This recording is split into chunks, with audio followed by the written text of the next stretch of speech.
สีมวนทุกคนเลยถ้าว่าเขาทางเบิดอันนี้อันยังก็ไม่บ่งแล้วบ่มีเลย บ่มีน้ บ่มีน้ำเลย ำอ๋อ แม่นบ่เซาสลีน้ำมันนี่มันมาแต่กุ๊กใหม่เนาะอยู่บ้านเซาลี นี่ก็คือ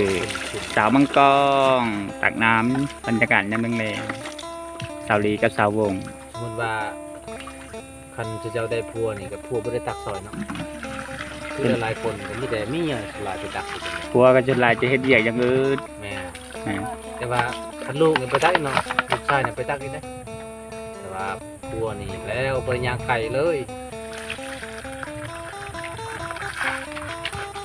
ยาวลายเสือ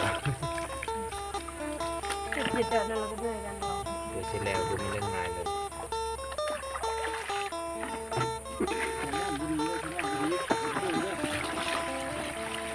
จะทำงานมาดีแอนเดียวกันเรา ตกแต่ว่า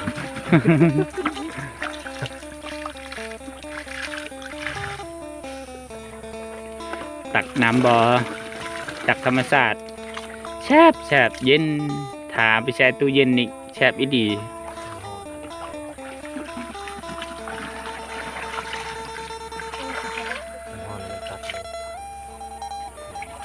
ครจักตุกอันนี้นะ1 2 3 4 5 6 7 8 9ตี20ตุกคนละ10ตุกเนาะโอ้แบ่งกันนะ2ไอ้น้องยังโสดบ่เลย ยังบ่มีไผเอาผัว ซอยน้องให้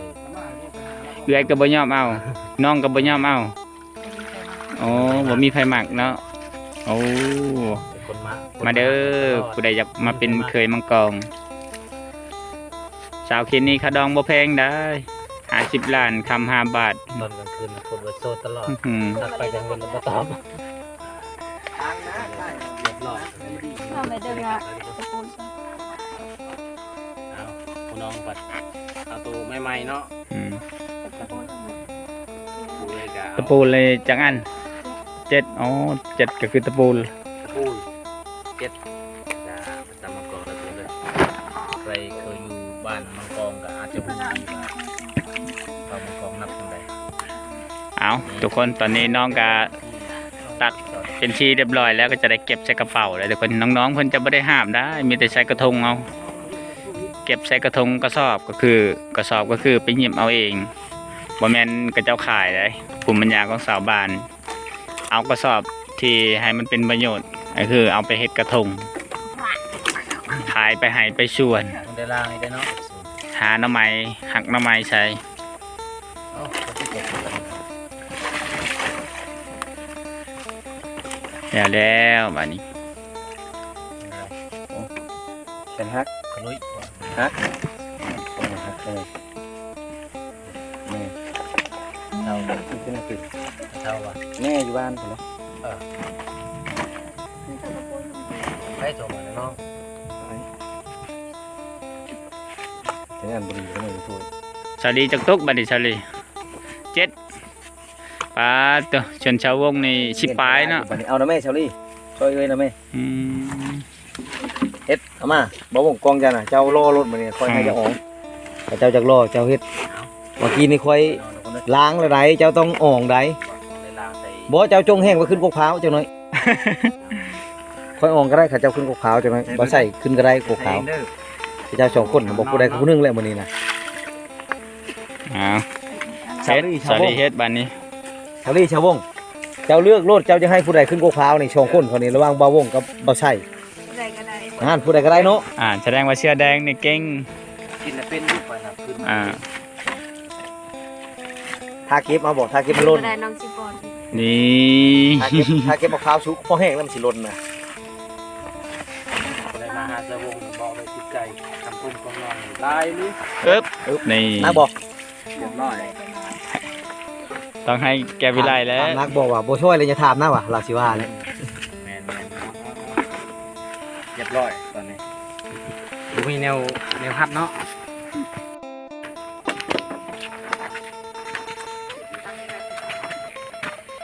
ยันขึ้นจุดหลังกล้องเนาะ พยายามคือบลอด ไปมานี่ เมื่อเดี๋ยวทุกคนเดินบัดนี้แล้ว เสร็จที่เรียบร้อยเลยทุกคนไปทุกคนเมื่อน้ำกัน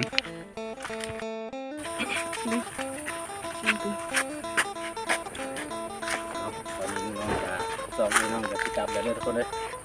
เอาเพื่อนฮอดซ่านเลยครับโอ้เพื่อนฮอดจนไม่เมื่อยไม่แห้งแล้วอะไรขยอฮะ เราจะรัก โอ้มันอยู่บ้านมันมีสัญญาณดอกออกมาพี่มาปล่อยคลิป อันนี้ก็คือบรรยากาศยามแรงๆในเขตชนบทลาวเฮาอันนี้ก็ชนเผ่ามังกรเลยทุกคนหมู่บ้านนี้ก็เป็นภาษาบรูหรือว่าบรูมังกรเลยแหละห่างจากเมืองน้องกับบ่ได้ไกลปานใดดาประมาณ2กิโลอันนี้งัวควายก็จะผูกแล้วบรรยากาศตามหมู่บ้านกับประมาณนี้อันนี้จะเป็นเฮือนชาวเกตนะแต่ว่าชาวเกตบ่อยู่แล้วชาวเกตไปเฮ็ดงานอยู่เวียงน่าจะอยู่เวียงเขาที่บ่ใส่ได้ยินเขาเจ้าว่าบรรยากาศบ้านๆเลย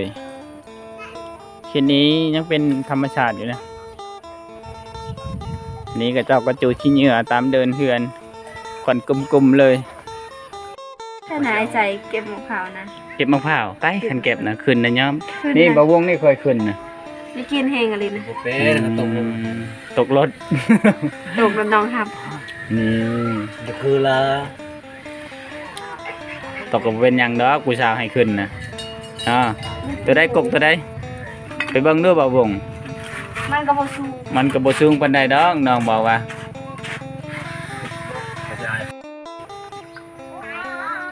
เอาทุกคนน้องเพิ่นสิแย่ สิแม่นมะม่วงหักใหม่บ่ถึงป๊าดมันสูง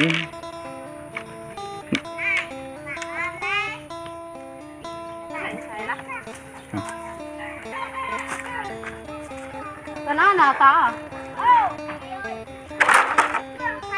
บ้านสิได้อยู่บ่ระดับนี่เอา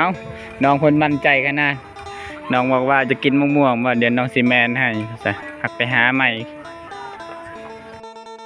คือ สิได้กินอยู่บ่นี่นะ ขนาดมะม่วงก็ยากเนาะโอ้ยมีแต่เนี่ยยังยากเนาะชาววง บ่มีที่เอาลายไป เอาสักวันแหละที่เป็นของเฮาร อดบ่นี่ รอดจะว่าระดับซีเมอร์เลยเจ้าเชื่อซีเมอร์เองแล้วตะกี้นี่นะอืมเอาบรรยากาศบ้านๆเลย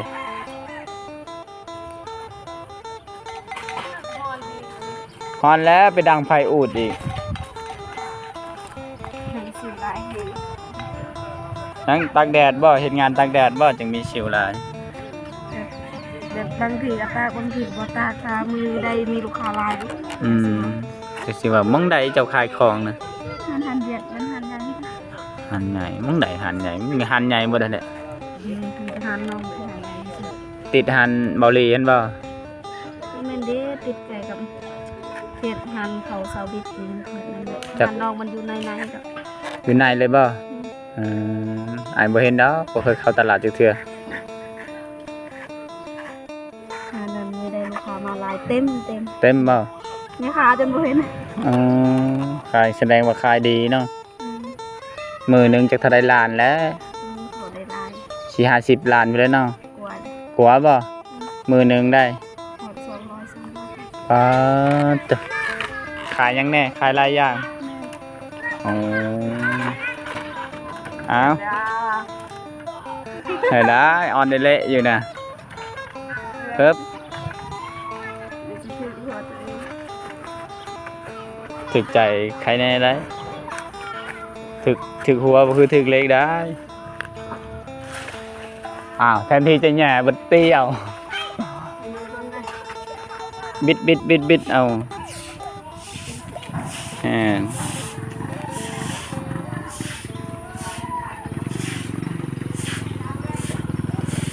ยาวบดายช้ ว้าวม่วงกันยากคนเตือน ำ ใหม่มันเลยแล้ว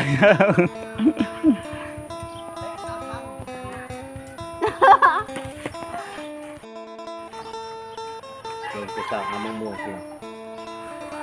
แง่หมดแดงได้บ่แม่ มีมะม่วงอยู่บนนี้เขาหมดแดงเยอะกัน ได้อยู่บ่เนาะ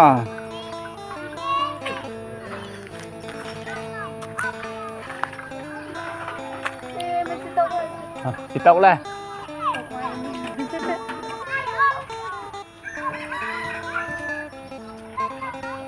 โอ้นึกว่ามะม่วงตกเบาแท้ว่ะ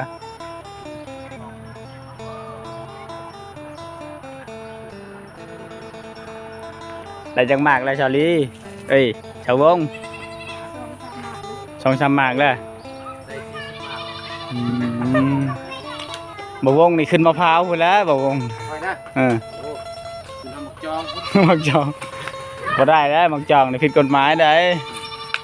อาสงวนได้เด่น แน่นว่ะ เออ ขนาดนี้ญาติต้องติดจดหมายเขาจะขาย ฮะ เนาะ ยังมีแต่แง่นบ่มีแง่โอ้ยลองเบิ่งดู สาวคือกันเขาบอกให้เอาทองเอาทองใส่ คนเดียวก็ยังมีแฟนเอาแล้วเนาะชาววง สองเฮ็ดเดียวก็ได้ เฮ็ดเวียกบ่ได้